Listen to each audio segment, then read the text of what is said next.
Did you know that there's actually a better product feed strategy when it comes to Google Ads? A strategy that actually makes it easy to scale your Google Ads account? Honestly, this comes as a shocker for so many e-commerce brand owners because they don't even know what makes a product feed actually good. Now, the main thing that happens when your product feed is not good is there is a total lack of strategy, and as a result, your feed is pretty much incompetent, meaning your competitors are destroying you and crushing you while paying much less.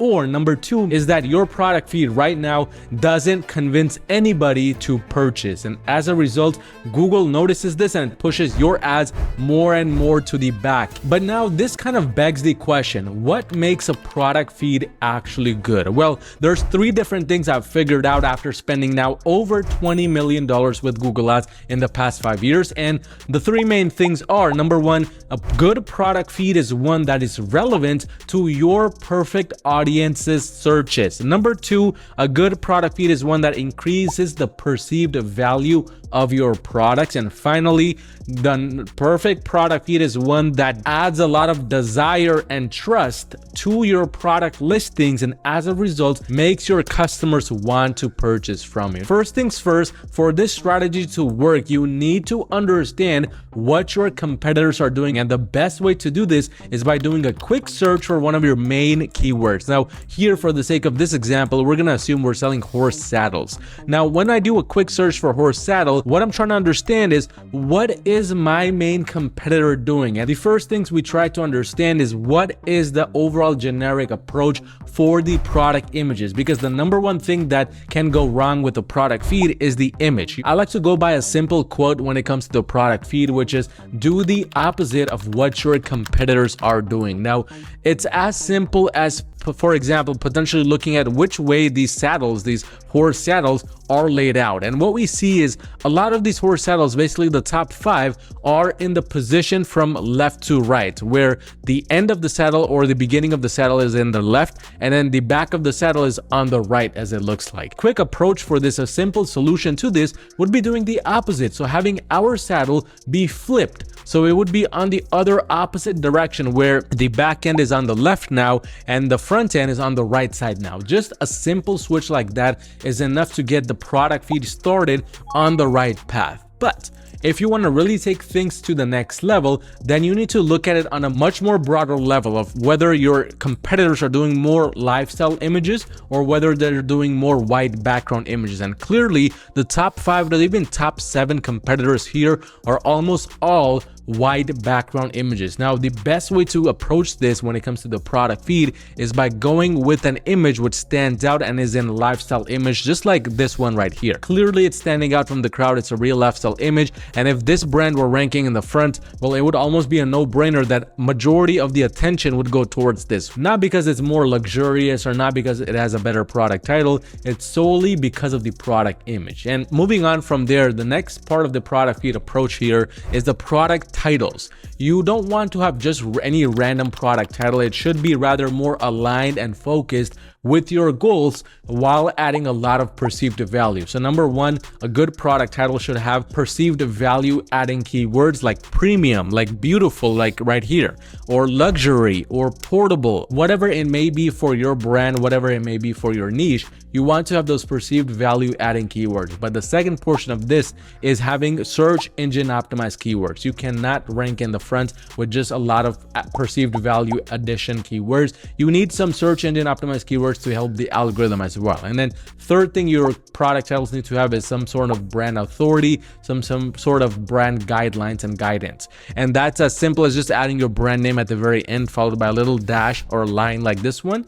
It can be as simple as that. The main job here is to just add authority to your brand and make it seem more professional and not just some random drop shipping brand. But the next portion of the product feed comes from the back end things you do within the merchant center, things such as the reviews, things such as any promos you may have running, things such as whether you have added any types of special offers and whether these special offers make your pricing the color green or whether your pricing is the color black like majority of these brands, so on and so forth. All these things, they should not be just done directly on the product page itself. This is where so many brands go wrong, where they just have these big titles titles on their product pages, the same exact image as they have on their Google Shopping listing side of things. And this really messes things up because this does not create any type of differentiating factor for the Google Shopping ad versus the product page itself. And keep in mind, any good Google Ads funnel is one that involves other traffic sources like Facebook, TikTok, Pinterest, etc. And if you don't have a landing page that's optimized for every single advertising platform, then you don't really have a good Google Ads funnel at all. Any type of optimizations you want to be doing to the product titles, images, even descriptions should be done in the back end directly via the Google Merchant Center. And with Shopify, there is no better way to do it than via the SimProcess app. Now, the reason why I prefer using SimProcess is because you get to literally change up whatever you want and make it show on Google Shopping ads directly without interfering with your product pages. And that's exactly what we do. So we like to change any product title, any description we may, including the product images in certain cases, directly within the Google Merchant Center, directly via the SimProcess app. And the key here is to add all of the necessary information that's way below your description and your main things at the top.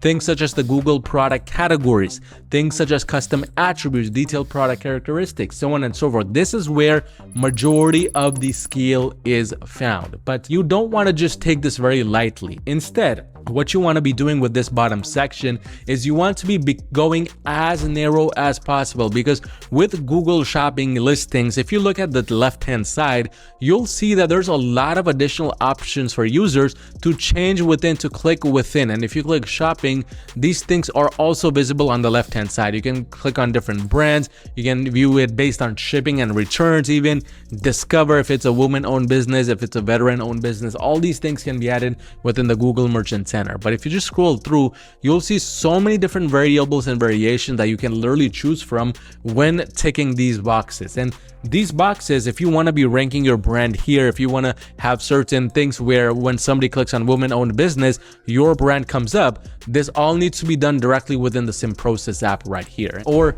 within the Google Merchant Center. It doesn't have to be SimProcess. But for instance, if you sell bird cage, bird baths, you should not be just choosing bird supplies as the main category here. Instead, you want to be as granular as possible and going as close to the actual category as possible. Same thing here. If you know exactly what color that saddle is, if it's the color red, you should include it here. If it's made from certain materials, that should be included here. If it's a certain size, etc. Because what happens with the good product feed is, as you add more and more of this information, and if it's information you majority of your competitors aren't doing or adding, then Google actually starts adding your specific included information like size. If your size is 10 here and there's no size 10, well, now there's going to be a special option here that says size 10, and when somebody chooses that size, only your brand comes up. You need to really go deep into every single one of these and provide as much information as possible. But by the end of this kind of session, you should have a product feed that's basically ready to compete with some of the biggest brands out there in your industry. But if you're doing $40,000 or more per month in revenue, you need just a little bit of extra help scaling your brand to the next level. Go onto my website at yourmarketing.com and schedule a free call with me to see how we can potentially work together and make that happen. But no product feed strategy is complete without the right shopping campaign approach. And this video right here goes over not one, but 5 different performance max campaign strategies we have found a lot of success with within these past few years that you can use right now to scale to the next level.